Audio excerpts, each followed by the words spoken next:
Um, I did test it. It should work. It's like a whole lot of setup stuff, and I don't wanna, like, switch it and then switch it back because it's kinda confusing, but yeah, I need to switch it, like, when I'm gonna start presenting the actual music.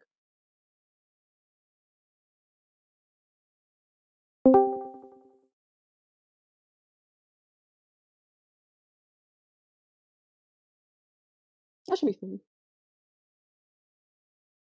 Oh, whoopsies.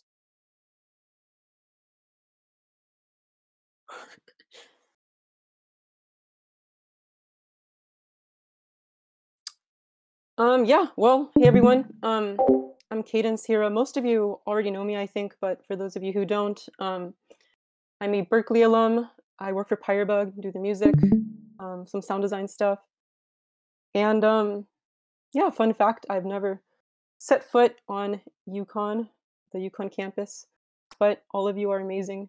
So, yeah, all right. So, first things first, yeah, beeps and boops and game jam loops. So pretty much I'm going to just talk about the process for at least how I write music for game jam games and kind of how I approach specifically writing music for game jams. There's a lot of overlap with kind of just writing music in general, especially for things that are kind of like a tight deadline. Um, but it will be geared towards game jam stuff, and I'm kind of going to go over the past 2 years of game jam music I've written for Pyrebug. All right, so um, yeah, so it's just gonna be like a little bit of a peek behind the curtain into my creative process. And yeah, actually, cool. I already said all this stuff. Okay, so the most important things to consider for writing music for a game jam is kind of just threefold. The first thing is specifically how much music. Um, like I almost like to think of it in like minutes of how much music can I write and how dense can I make the music in the given time frame. And I kind of break that down into two parts. So, kind of assets is the amount of tracks. Like, am I writing like a main menu? Um, is there going to be like multiple levels, so on and so forth? And also, like, how many minutes per track? Um, and then if I'm working with multiple people, like the last game jam that we just did last month, how am I going to be allocating the music between me and the other people? Um, Yeah, and I'll talk about that when I get to, that game. And then the second part is, how can I make the music fun and interactive within the given time frame using only Unity? So, with kind of other, especially like bigger budget games and, like, games with more time, I like to implement using, middleware. It's called Wise. It's essentially like it interfaces with Unity, and it lets me do a lot more fun interactive stuff. Um that isn't necessarily possible in Unity, and if it is, it takes, like, too much time out of the dev process. So yeah, how can I make the music fun and interactive only using Unity is something I like to consider. And there's generally 3 things, that are, like, my go-tos, for the game jam process. So the first thing is layering, which is actually what I did for, one of the games that we're gonna talk about. And actually, yeah, I can talk about that when I get to it. The other thing is branching, which is essentially, like, if you get to a certain part in the level or in whatever the game is in. Like once you've hit that, it switches to a different music thing seamlessly. It transitions over to that different branch, as we call it. And the third thing that's actually, I think, crucial to every single, or at least most game music, is looping. How does this loop, and how do I accomplish that loop? It's very easy in Wise because there's kind of like a built-in engine for looping music, even if there's a tail. But in Unity, you have to kind of make a loop yourself before you send it over to Unity. The third thing is, what the hell am I going to write? Um, and it's very dependent on um, collaborating with the rest of your game jam team, and especially on that first day, to kind of get a sense of like what's the tone of the game. Of course, I guess after like what game are we even making? Okay, so let's hop over to last year's game jam, which is Scrap Shoot. Okay, let me actually configure all my audio stuff now.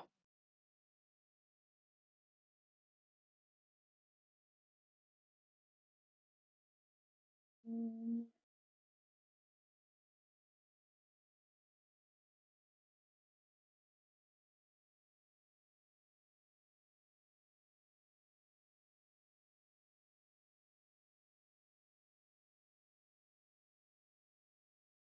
good.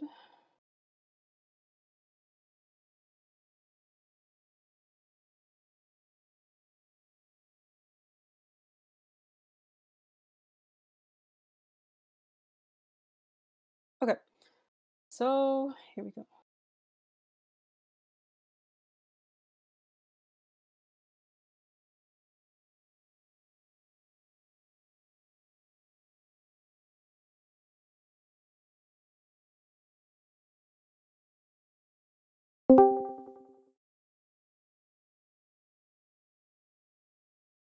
Sorry, give it a second to open.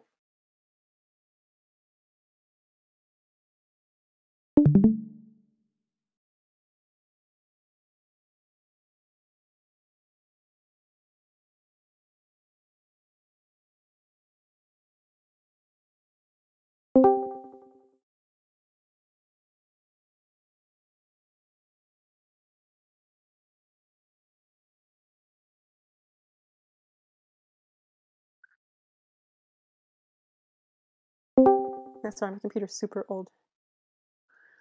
Okay, Josh, can you let me know if you actually? Oh, wait, no, sorry. Let me configure.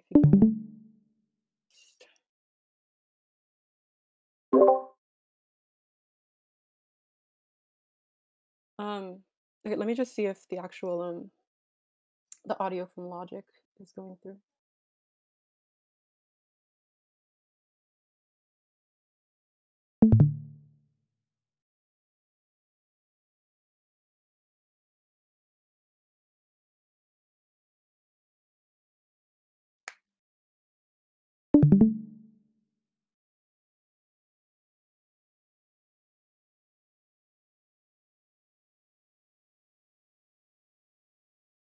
Yeah, it's okay. It should be good. I cannot hear it though. Let me see.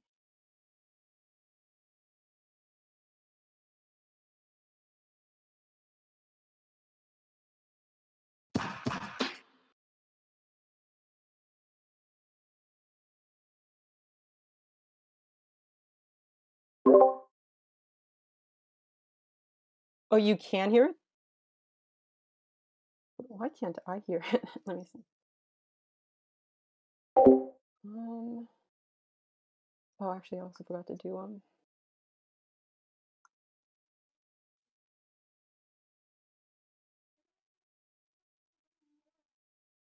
input device. Yeah, that's correct. Okay, well, anyways, while Logic is setting up, yeah, so for Scrap Shoot, specifically, here's kind of my thought process for kind of writing for Scrap Shoot. So for those of you who haven't played Scrap Shoot or seen Scrap Shoot, it's kind of like a two-player. Josh, I think you can explain it actually a lot better than I can, but it's yeah.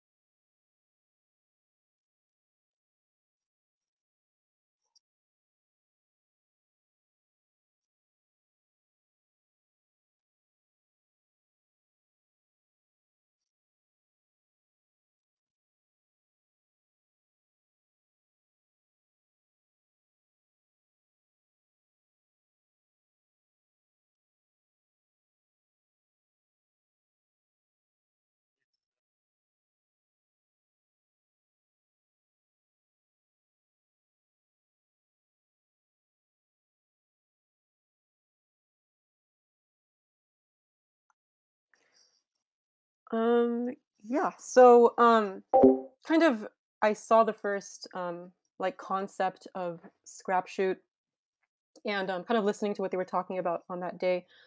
Um, I guess the very first thing I thought of is let's play it actually is just this. This is kind of my first idea. I still can't hear it, but that's fine. Just this kind of beat. And I'm like, what am I going to kind of build around that? Just confirming, by the way, Josh, you guys can hear that, right?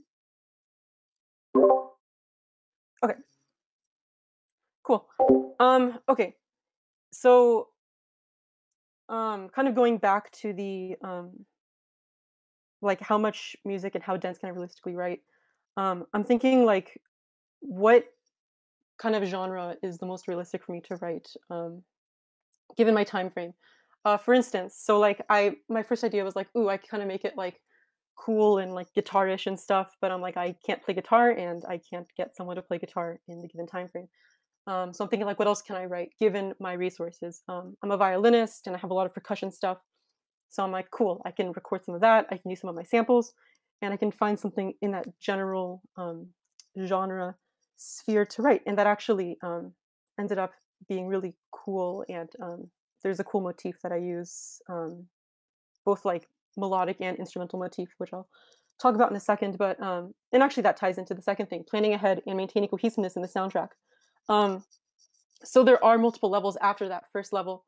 Um, and kind of for this first track, it's kind of important to think of like it can't be its own self-contained thing, and how can I make the rest of the soundtrack after this cohesive with this first one? How can I use motifs I used in this first one in later tracks to make it sound like it's part of the same soundtrack? Or how can I like maintain the same sound but make the other tracks kind of distinct from one another? So that's kind of something that it's like before you start, just to kind of consider, which I'll talk about for this track. Yeah, okay, cool. So going back to it, I don't know how much. Actually, I still have a decent amount of time, so I can just play through this track. It's not too long. Yeah. So take a look at the scrap shoot shuffle for the first level.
Put us at the markers, but that should loop back to the beginning. Um, okay, so let me see. Actually, what was I going to say? So kind of what I was going for the first track is kind of like that, kind of like junkyard, like groove, kind of industrial kind of sound. So I have this first opening kit that, to be honest, I don't really know too much about like music genre, but I'm like that sounds kind of industrial-ish. Someone correct me if I'm completely wrong, but and then I'm like I'm just gonna get a bunch of other percussion stuff and like especially have this tambourine that sounds like a little bit scrap metal-ish. Um, and then like this one that I actually just got like I think a week before I recorded this. I'm like, why not? Um, I think I layered that with a few other percussion things, but I actually can't hear any of this, so I'm mostly guessing. Um, and then yeah, I play violin, so I'm like, why not make the lead instrument like a funk violin with like a cool like funk like wah pedals and stuff. Which is right here.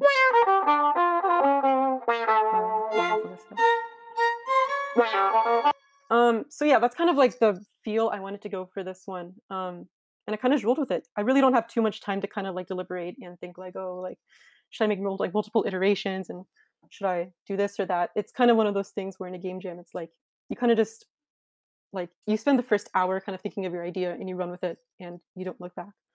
Um, and that's pretty much everything for this one. And yeah, it loops pretty seamlessly, and there's actually nothing.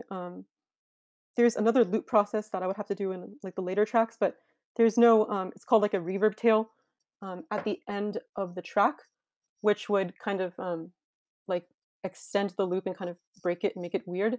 There's no reverb tail, so if I just bounce this and like put it back to back, it'll loop seamlessly, which is great. Let me see. I think this one actually might have a reverb tail.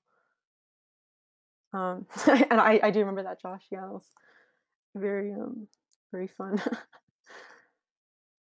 Okay. And then I don't think this is the second track that I wrote, but this is the title theme. And I wrote this I think like actually I think I wrote this last out of all of the 4 tracks I wrote for Scrapshoot. And it's kind of an interesting thing is that like the tracks that the player experiences like chronologically aren't necessarily the order that you write the tunes in.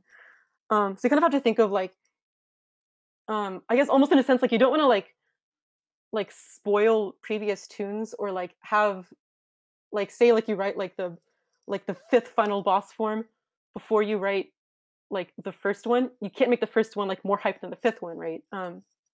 So it's like the title screen I'm writing I think like very as the very last tune, and I guess like the bottom line is you have to make everything kind of appropriate for where you're placing it regardless of how you're writing it chronologically. So this is the title theme, and it's it kind of draws from the previous theme, which you'll hear in a second.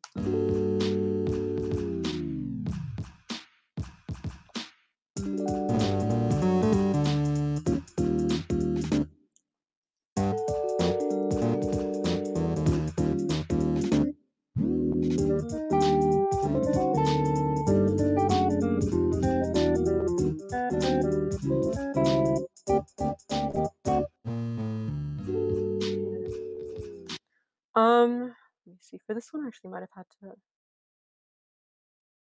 Actually, no, I didn't. Yeah, really not much to say about this. It's honestly just like it's like a more minimal version, like more low key of the first level, which I thought was appropriate for the title screen. Not too long, which is also tells the player to like please press any button and just get into the game. Yeah, I mean that's really everything to say about this and the title screen. I can move on to the next one. So yeah, so inspiration kind of actually I can just open it and talk about it once I open it. So the next level is kind of drastically different from the first one. Whereas the first one takes place kind of in like a junkyard, this next one is kind of in a I call it a refinery, but I'm sure there's a more specific word you guys are using like whenever you guys were making it. But there's like a lot of like I'm forgetting what they're called, like beakers with weird colored liquids and gears and steam going everywhere. It's like a very colorful and fun level. So I'm thinking kind of like, how do I make this still, of course, cohesive to the game's sound, but also, and I'm not looking at Discord, but I assume that, okay, cool, you're posting that. Yeah, how do I make this level also cohesive to the game's overall sound, but it's also distinct and captures the feeling of this level? So, oh my gosh, it's gonna take forever to open again. But yeah, so in terms of inspiration, I'm thinking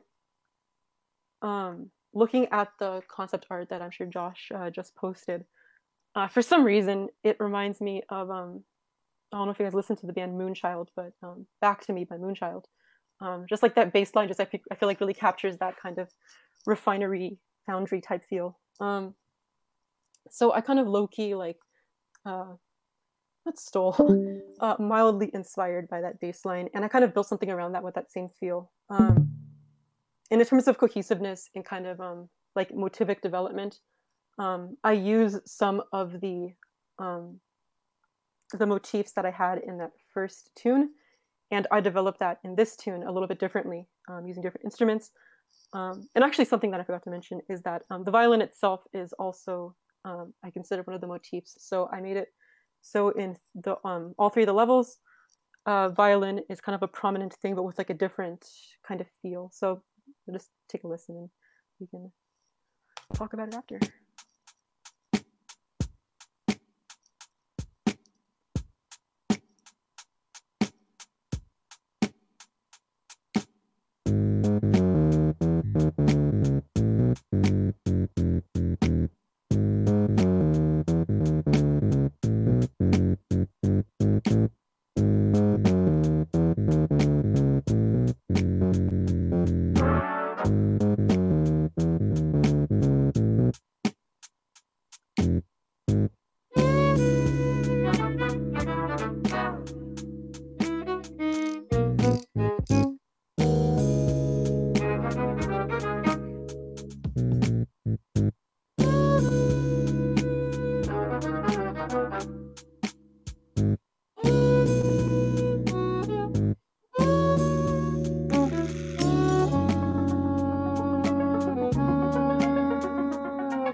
And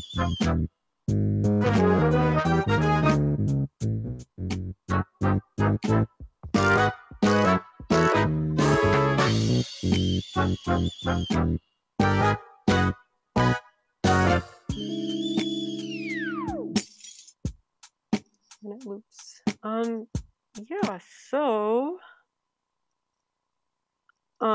yeah, those of you who know the tune, you can definitely hear the inspiration, but yeah, so let me see what I was going to talk about for this one. Kind of my process is like what's the first, like what am I building this around? And I definitely built it around the bass line. And then the next thing is like, what do I need to include, so to speak? And of course, got to include the violin. And then kind of like, how do I fill all of that in? So this is like the main motif for this tune, that bass line at the beginning. And then I have some cool like horn runs right here. That I think this is the spot that uses that motif from the first tune, and also this one. Kind of keeps it cohesive, like makes you feel like you're playing the same game, even though it's a different kind of feel. And since it's also like kind of cool and refinery-ish, I have some cool little sounds. Like there's a ratchet that I recorded that fits into the beat that like hears it by itself. And it pans. And there's also roughly categories. There's like a categories timer that I also recorded for one of the hits. Then I layered it with the glass shattering. And then in context, it sounds like.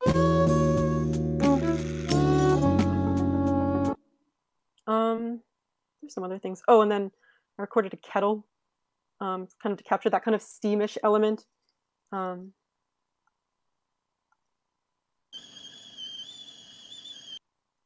then in context. Yeah,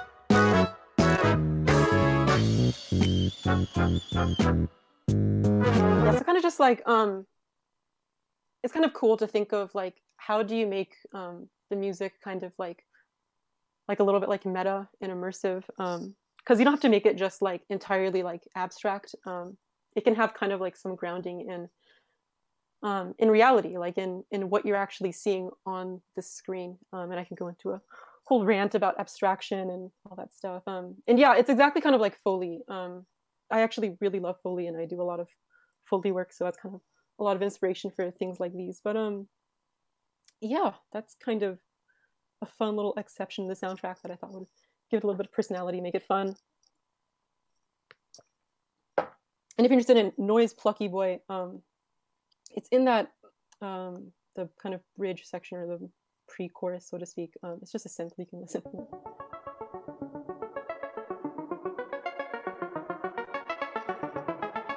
Yeah.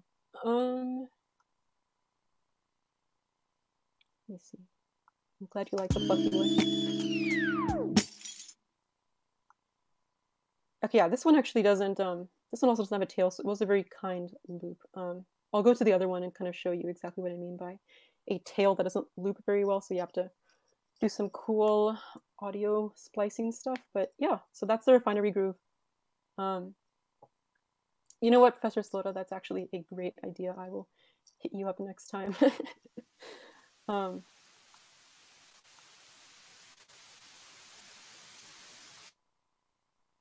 To restart my loop back.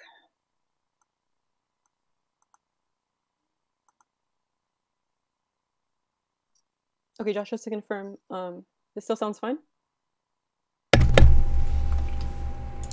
Yeah, from what I can tell, it sounds good. All right, cool. I'm using a trial version of this thing, so it cuts out every so often. Okay, yes. So the final tune of Scrap Shoot, which is, let me find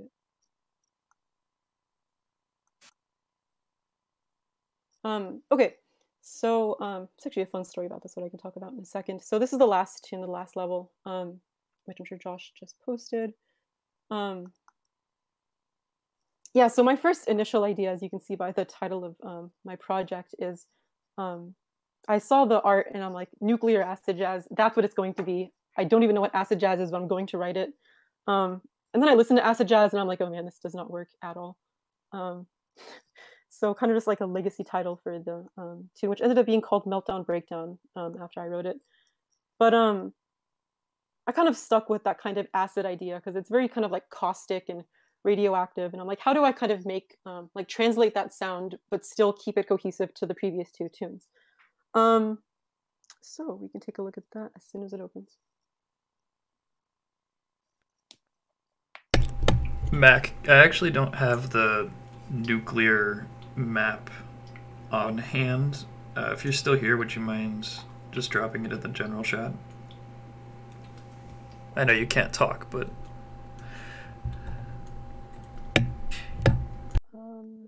yeah, so I can just play it actually. Yeah, I'll just play it and talk about it after.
Okay, so my process for kind of writing this one is, I guess starting from the acid jazz idea. I listened to acid jazz and I'm like, okay, this definitely doesn't work. And yeah, I'm not looking at the concept art right now, but I think the first one, if I recall, was like a little bit more like kind of like foresty, like jungly with like some runoff.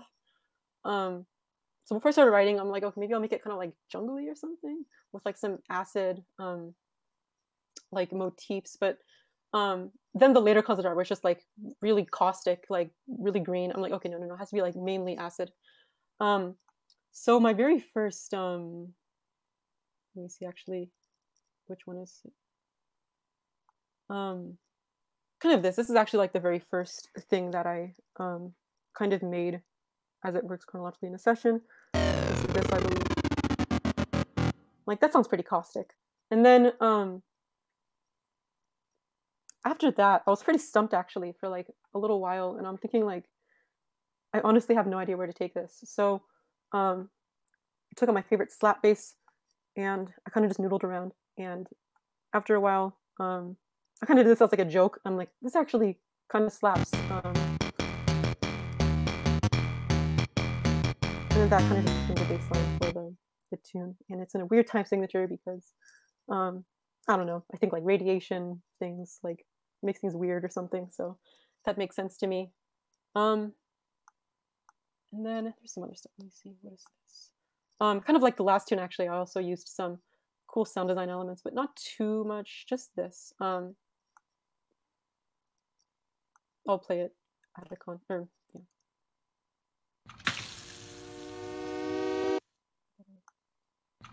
Yeah. So it's like kind of like a pop and a sizzle. Um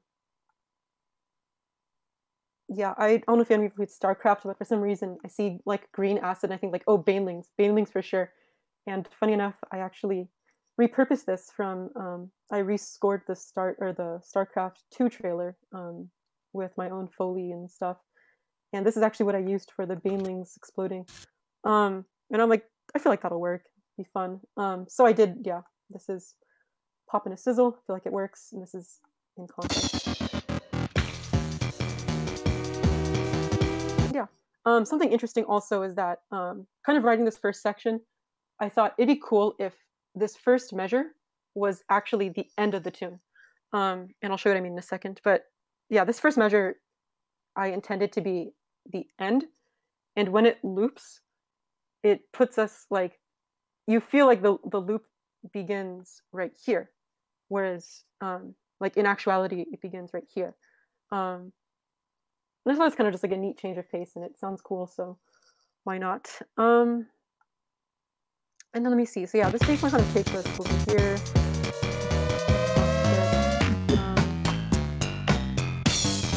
And then yeah, right here. If any of you caught it, this is the main motif of the Scrap Shoot Shuffle, that first tune, kind of broken down and made weird and slappy. And then kind of just goes on. Kind of wanted it to groove. I didn't want to make it too like too dense or like changing too much, but sometimes it kind of keeps you on your toes. And there's already a lot of stuff happening, like really weird and chaotic. Cadence, if you talk while the music is playing, it's very hard to hear you. Sorry. It's okay, don't worry about it.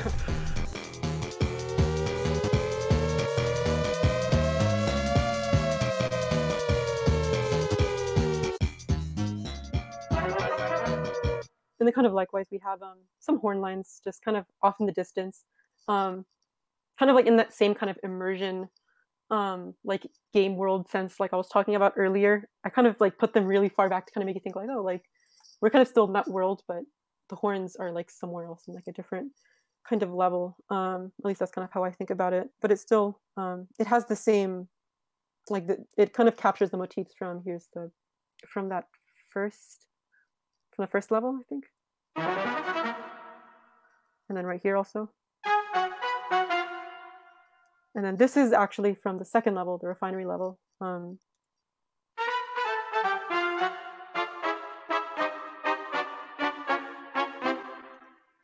yeah, kind of just, it layers under like the groove.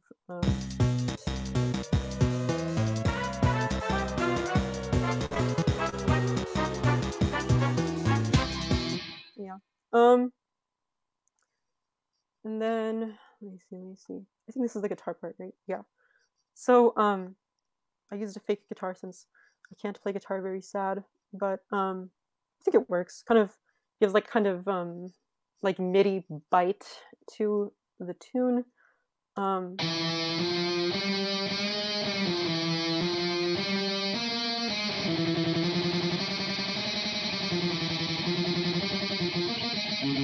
Yeah. And then I think like, why not make that same guitar sound from a violin? So this is violin with the same amp that I'm using for the guitar.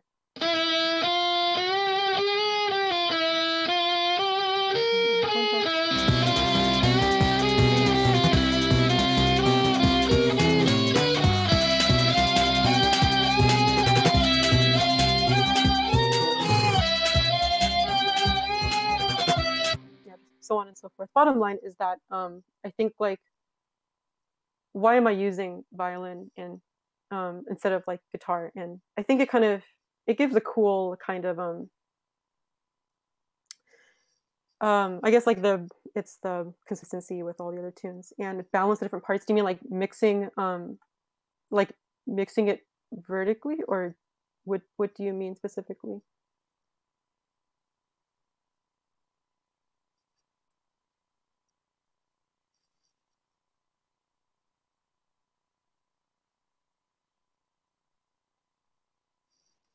So I guess it's kind of just it's kind of a lot of things, but for the most part, it's kind of like if something is like kind of a cop-out answer, but I guess if something's like the most important part, it should be heard. And that's kind of achieved through, of course, just like volume mixing and also through EQ and compression and all that. And there's actually like a whole mixing thing I can talk about for the next tune, which is the last one, the pirate one. But for the most part, like the guitar is already like super loud, so I actually have to mix it down. But then I EQ it and kind of make it bite more, so it cuts through the mix. Especially like the drums are loud, the bass is loud. If I EQ like the bite of the guitar to cut through, everything can still be loud, but the guitar can be the most heard thing. And yeah, I can go into more detail actually for the pirate tune because that was actually a mix nightmare, which I will talk about why in a second. I think that's everything I had to say for this tune. Oh, actually, the loop. So, oh yeah, cool. Okay. So yeah, like I said, it loops back to the last measure before it goes back to, or before it goes to like the so-called beginning. So I'll kind of play this last part.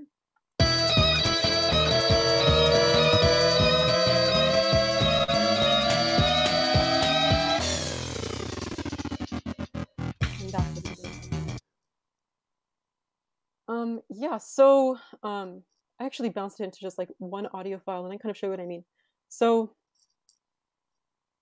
if you kind of make this, let me see if I can do this. If you put this back to back, you'll kind of see how it feels like it's not a like a contiguous loop. It sounds like there's like a click or something's missing. You hear what I mean? So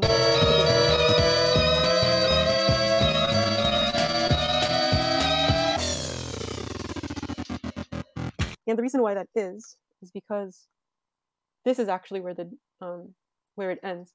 So if you loop it right here, you're cutting out this bit.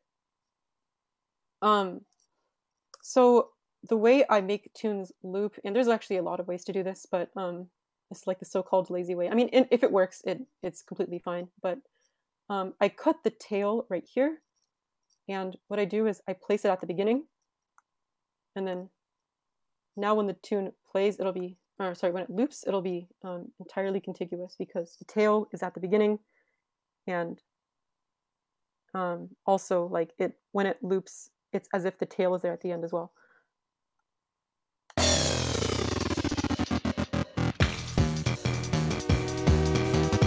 Yeah, that's pretty much all there is to looping without using the lights. Okay, so I think I'm ready to move on to the last example, which is for this year's Game Jam. Here's the pirate game. Let me see, do I have anything to say about the pirate game? Yeah, cool. I'll just open it and talk about it while it's opening.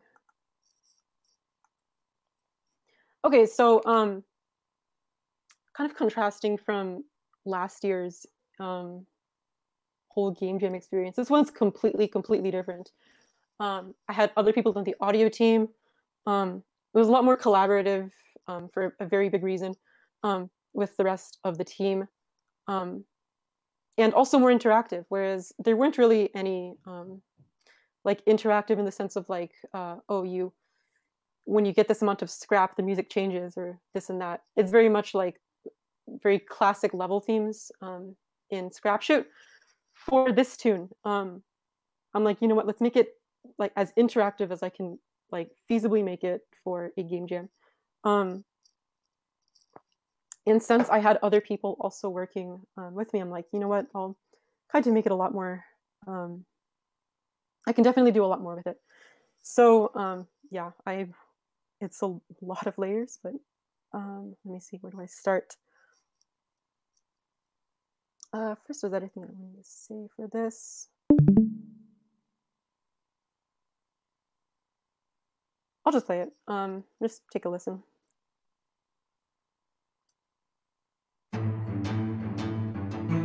Actually, sorry, I need to let some of the patches initialize because this is a big project. Give it a second.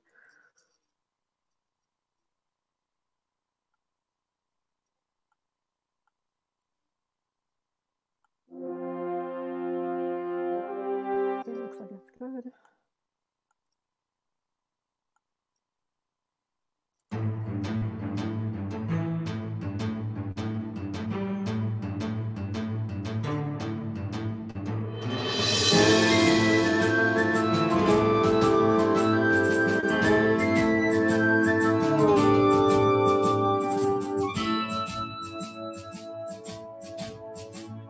I've never been much a sailor as some. I'm in it for gold and mostly for rum. A captain I be with nary a crumb, or going in me just below deck.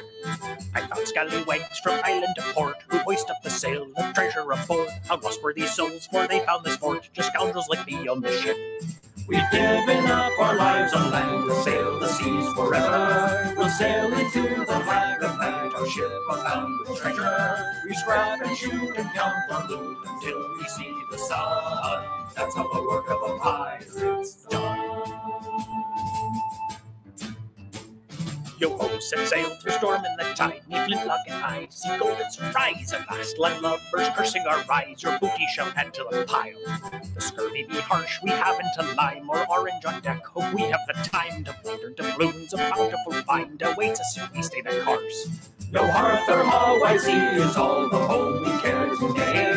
Our shackles me, we're sailing free, the world is ours to claim. At dusk we gather round and sing a shanty just for fun. That's how the work of a pirate's done.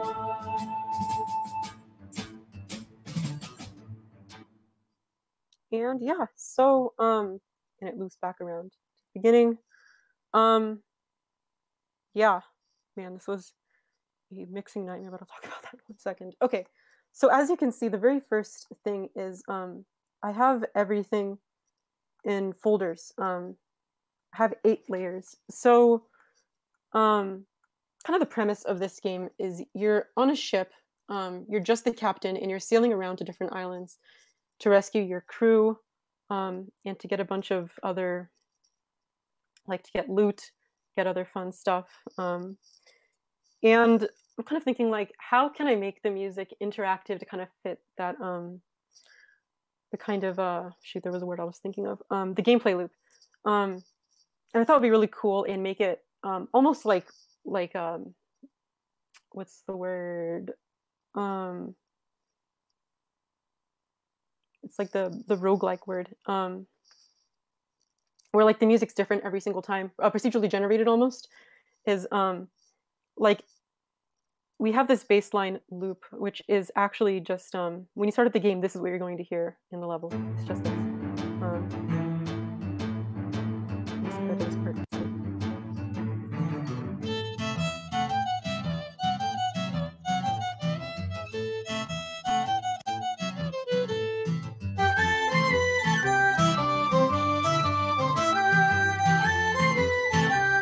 So on and so forth. No vocals. Hopefully there's another.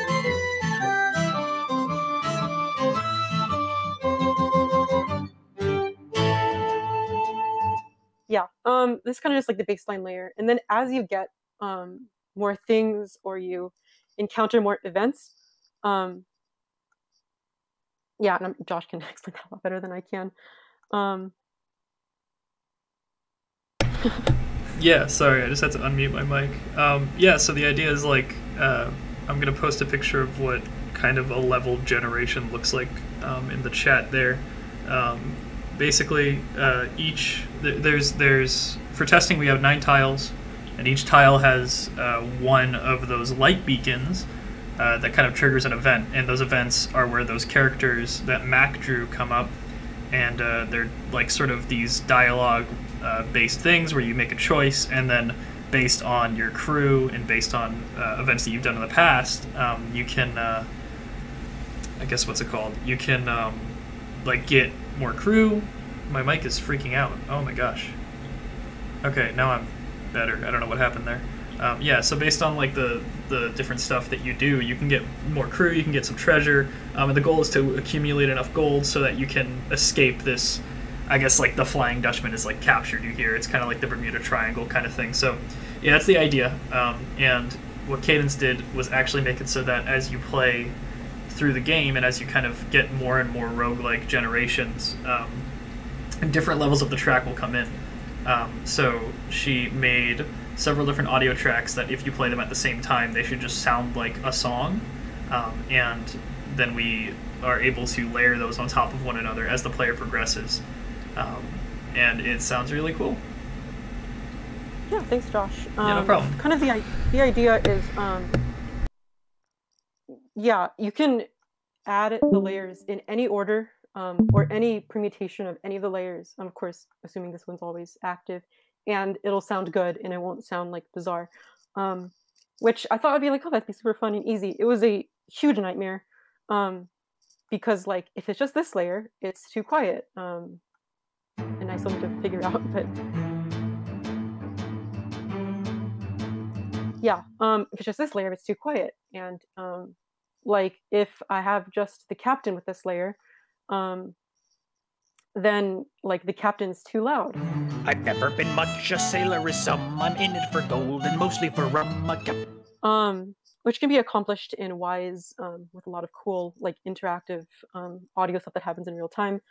But in just Unity, I don't think it's possible. So I kind of had to deal with this, and I'll show you the other session in a second. But let's see what else.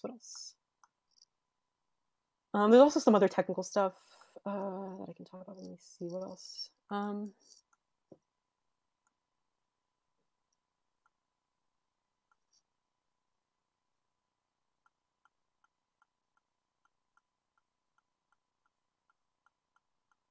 So in terms of the collaboration that I was talking about, this was probably the most I've actually like worked with the rest of the dev team, because there's lyrics, and I think this is my first time ever writing lyrics for a game jam game, so that was really exciting. And I collaborated with like some of like the writers and the art team, and they gave me some fun lyric ideas, and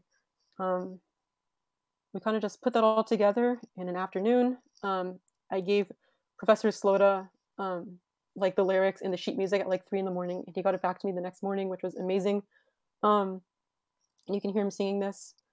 And then I got a bunch of other people, including myself, to sing for the crew. And yeah, that's kind of all there is to this piece. So in terms of kind of implementing this into the game, kind of like how do I even begin to like send these layers? Because it's really not just as simple as just I bounce this and then it's all good, because and it's kind of a whole technical thing, but if I have a limiter to make sure like nothing clips and gets too loud and distorts, it only applies to either like it applies to whatever I'm bouncing. So if I export all 8 layers, it'll be fine. But if I export each individual layer, it'll just make sure it's not clipping or distorting. And then when you put all 8 layers together in the game, it's going to clip and distort because everything's too loud and it's going to be a huge mess. So the solution I came up with, let me see. Yeah. So I bounced all 8 layers. Yeah, here we go.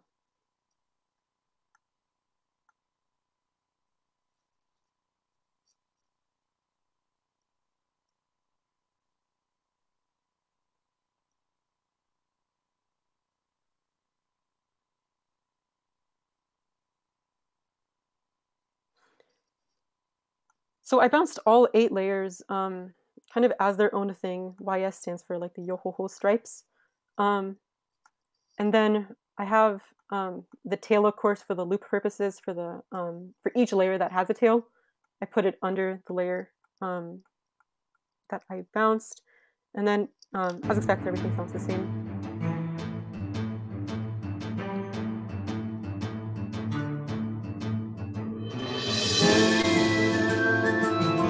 And then what I would do in this step is kind of submix it and make sure everything sounds good, kind of like out of game with every single permutation before I send it off to the team to implement into Unity. Yeah, let me see there's something else. And yeah, of course, since I have these reverb tails here, everything loops seamlessly.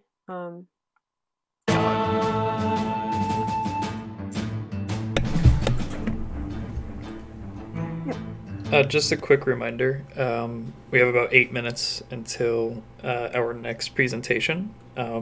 So if you wanted to kind of move into questions, now would probably be a good time. Oh, yeah, I can take some questions if anyone has them. That's pretty much everything, honestly. I kind of submix it here, and then if it all looks good,